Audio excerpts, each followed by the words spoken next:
Magandang umaga.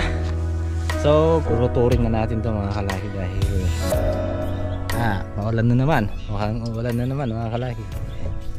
Kaya banatan na natin to habang wala pa yung ulan.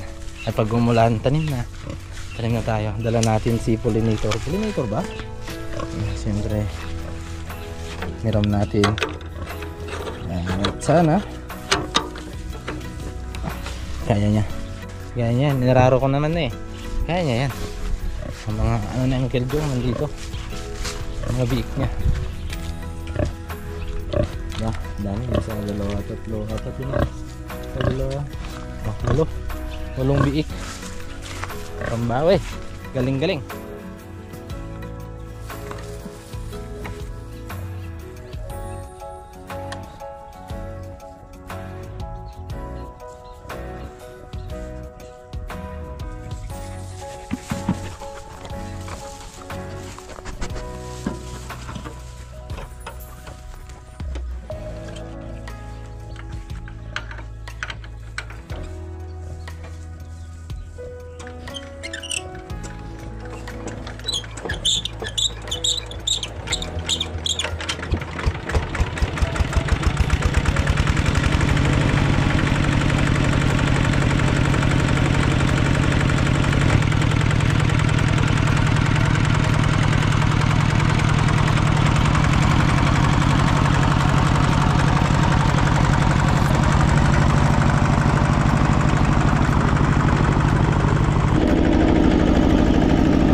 Maganda rin yung pagkapino mga kalaki oh. Maganda rin yung pagkapino niya. Ayan ah. So baka pag umulan na naman, makakapagtanim na tayo. Hindi natin pwedeng tamnan to ng ganitong maga. Ang dami rin natin natapos mga kalaki, diba? Pwede nang tamnan yan. Ngayon ano na lang, bali dublihin pa natin ng ganun. Kasi pag ganun tayo kanina, ngayon naman pag ganun tayo. Saka meron pang malit hindi natapos dito. Malapit na tayo magtanim mga laki. Kunting ano na lang, kunting cheese na lang. Tanim, alaga, tapos ani na. Ayun, babalik sana ako dito mga kalaki para tapusin to. Pero tinapos na pala na yung keljon. Ginamit yung malaking traktor. Ayan no, tapos na. Napakapino mga kalaki. Goods na goods.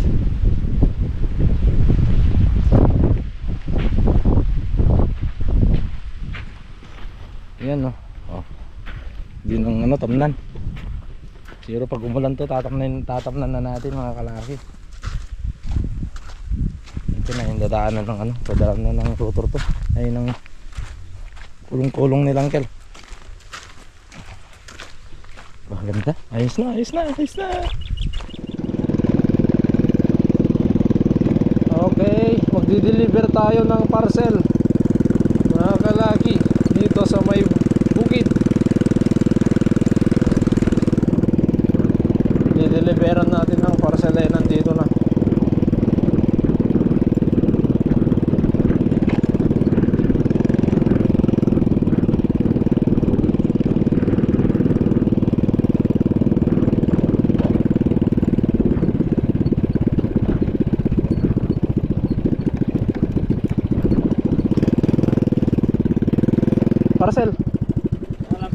Parcel mo. Ay takip ba usama?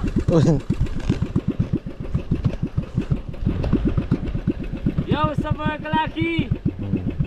Yan yung parcel ni kuya. Parcel. Tayo ng baboy. Hindi, naantay ko yung ano, si Uncle John. Anong doon? Nagpaganon. Naka ano ng ano? Oo, naka ano ng rotor. Rotor? Oo. Saan pupunta kaya? Ewan. Diba, antayin lang natin.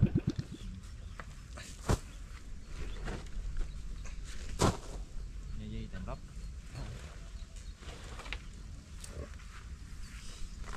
Basalango na. Basalango na ito. Ilang araw ka na? Okay, dito na lang mga kalaki para mabilad.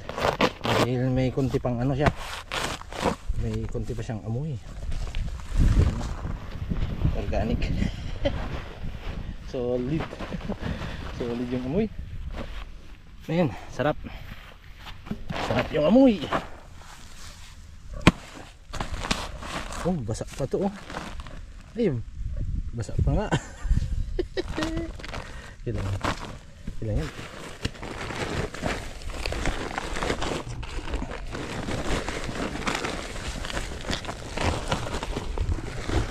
Oh, basang-basa.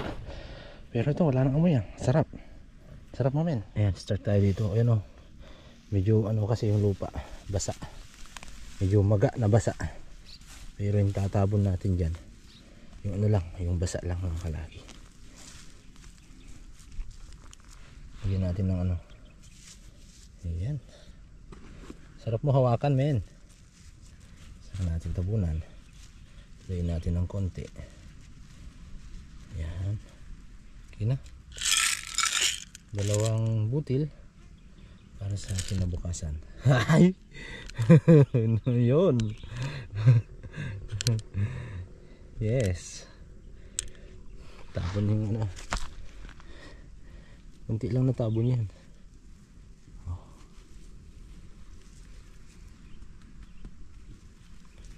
Okay, next. Kakalapit lang. Hindi natin pwedeng paglalayo-layo nilan dahil sitaw to mga kalaki.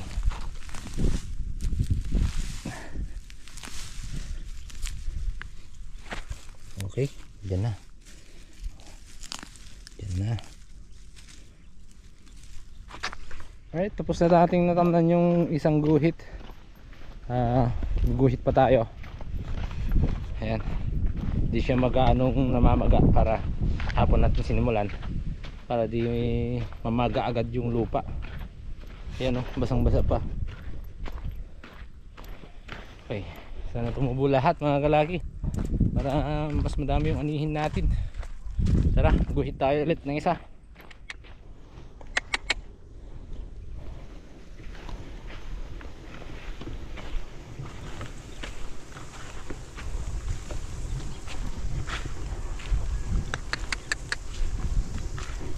Oh, okay, tanim na tayo. Uy, meron na ba? Wala pa men. Ito yung ano, tayo ng baboy. Hindi na siya maamoy dahil nabilad na mga kalaki. Kanina may amoy.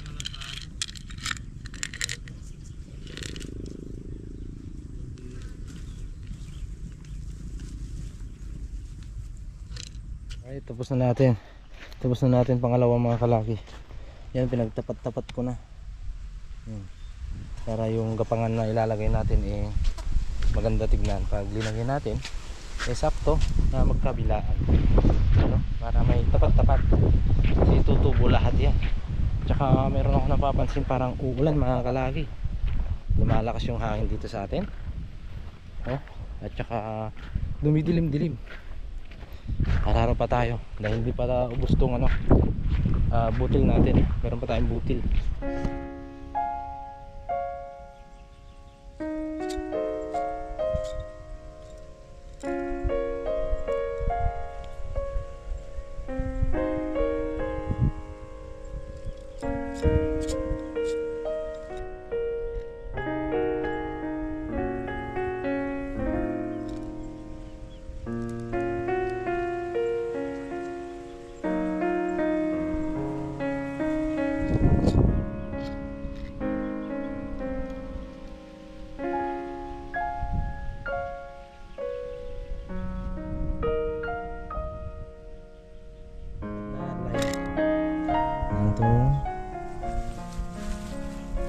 Tinaniman natin ng sitaw. Balak ko pang magdagdag yung kahit 4 pa. Ibig sabihin isang lapat tayo mga kalagi.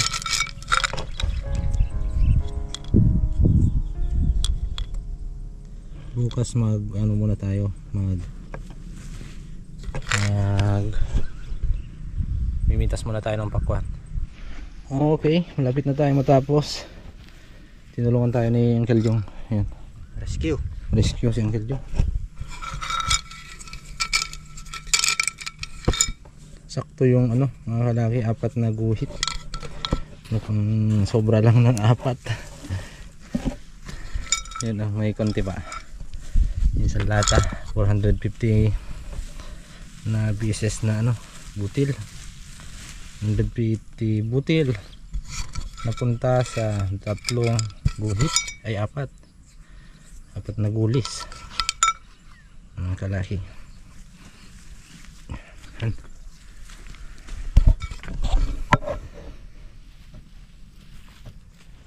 Ayo, good morning.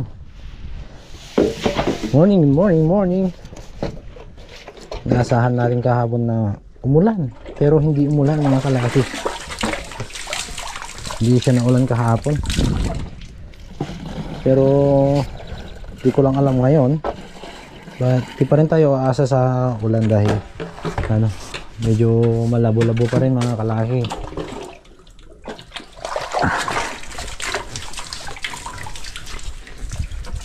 Kailangan natin diligan ang tanim.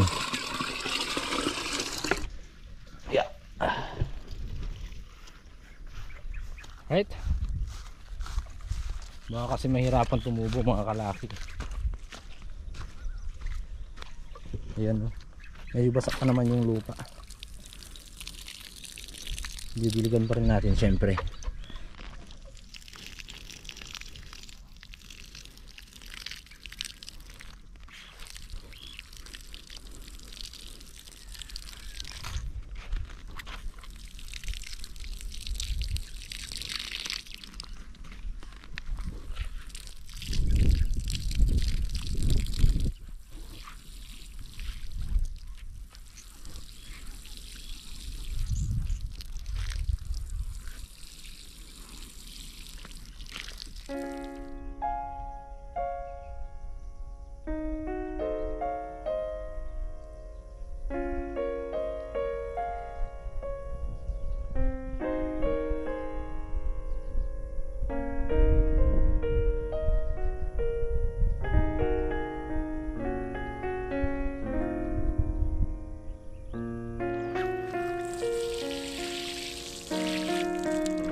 Okay. Umulan kasi dito mga kalaki. Yung tsura ng langit dito. Malapit na natin matapos. Ayan, ulan. Sana. Doon. Ganyan din kahapon. Kaso kagabi, pagdating ng gabi, kumukulog dito. At kala namin nung ulan na. Yun pala, hindi tinuloy yung ulan mga kalaki. Kaya ito, didilig tayo ngayon para mas madaling tumubo. Yan, malapit na natin matapos mga kalaki.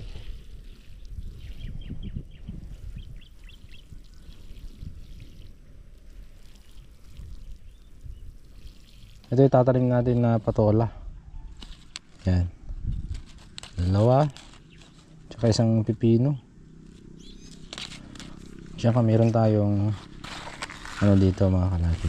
Meron tayong bini. Pangalawang beses nang naitanim daw to.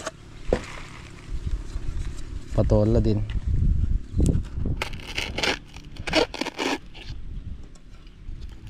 Oh, andun yung buto.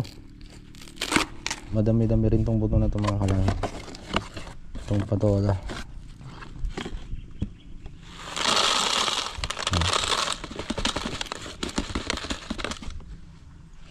Nice one.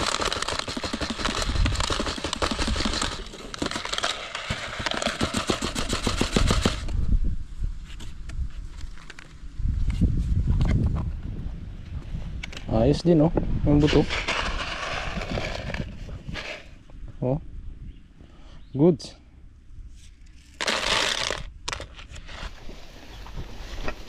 Ah. Ah. Hey.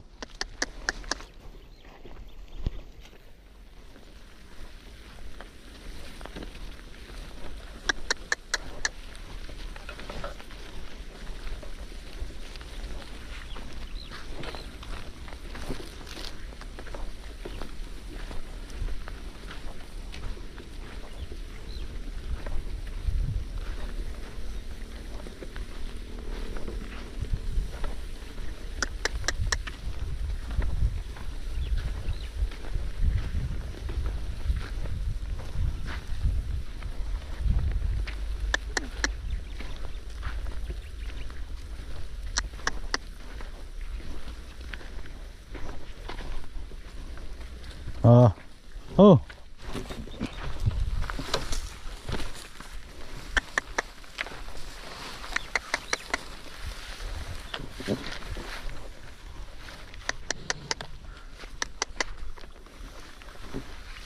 Ah.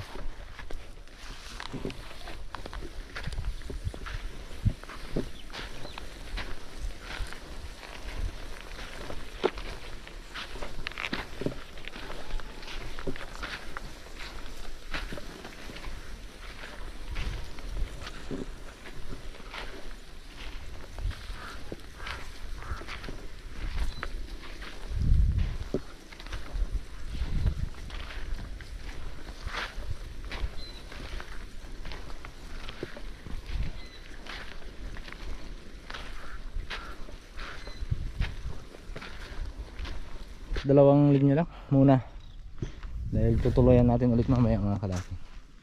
Ito re-reserva natin to para sa ano pangalawang sitaw dahil magdadagdag pa tayo ng sitaw. So dito muna tayo, dalawang linya muna. Okay, yun oh, tae ng baboy. Yan, kanya lang kalapit mga kalaki. Yan mong ano, marami tong butil natin.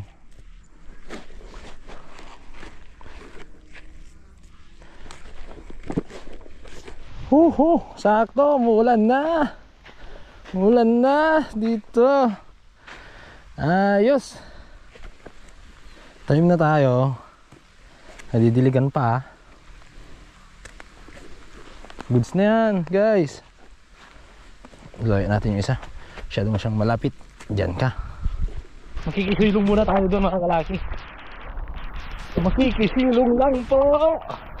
Pwede pong makisilong. Pwede po. Thank you. Thank you. Bait-bait mo ah. Ayan na oh. Ayos.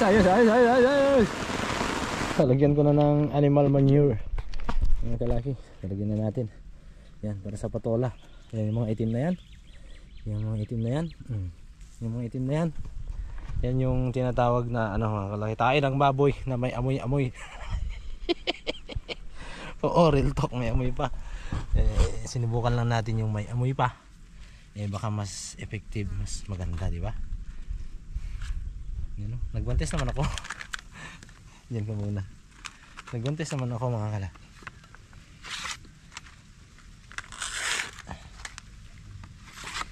Baka mas effective yung ano Di ba? Baka mas effective yung may amoy. Okay. Uy, ganda ng butil ah. Oh. Ito la, dalawain natin.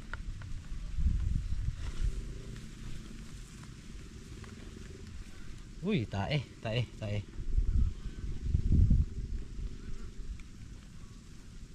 Ayos yan. Tabunan lang yun mga kalaki.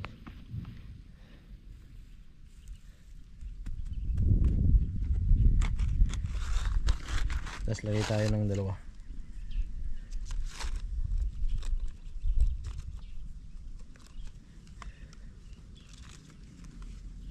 Tulak.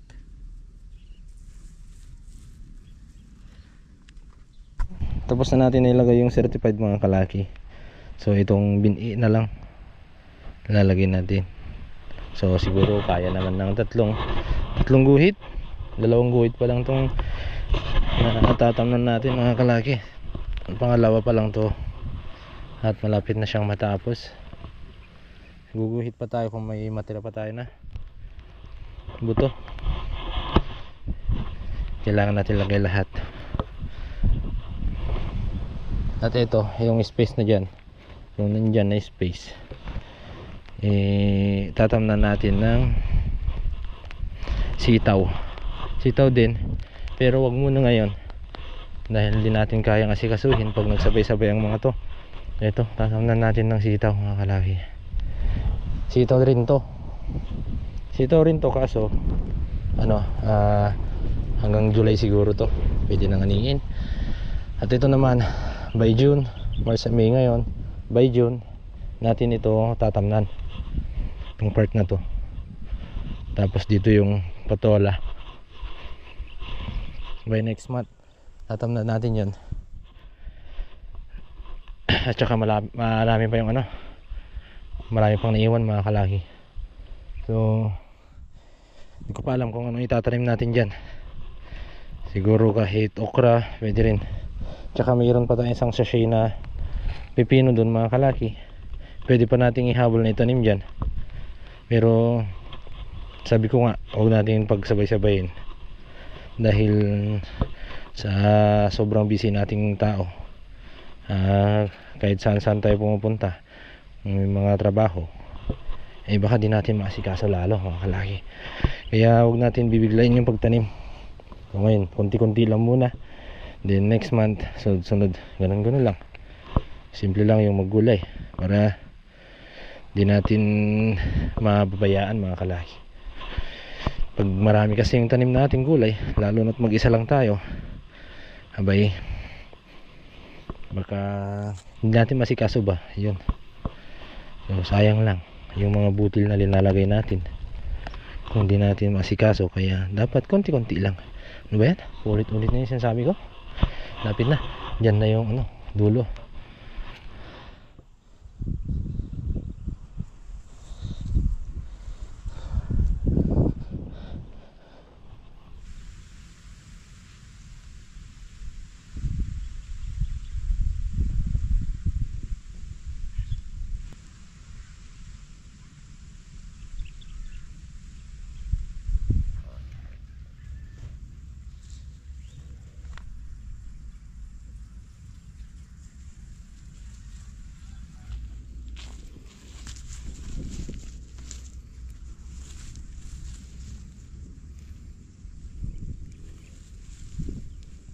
Tapos na tayo mga kalaki. Tatlong guhit. Isa, dalawa, tatlo. Check natin yung sitaw. Sitaw natin mga kalaki. Check natin. Tingnan natin kung kahapon natin to tinanim. Tingnan natin kung anong itsura ngayon. Hindi naman masisira yan mga kalaki. Kahapon lang natin tinanim mga kalaki, pero yan palabas na yan, palabas na. Ang galing, di ba? Thank you Lord. Yan. Thank you. Okay. Sana bigyan tayo ng Panginoon ng swerte sa gulay. Yan. Dasal lang tayo mga kalaki. samahan natin ng sipag tsaka dasal. Huwag natin kalimutan magdasal. Okay.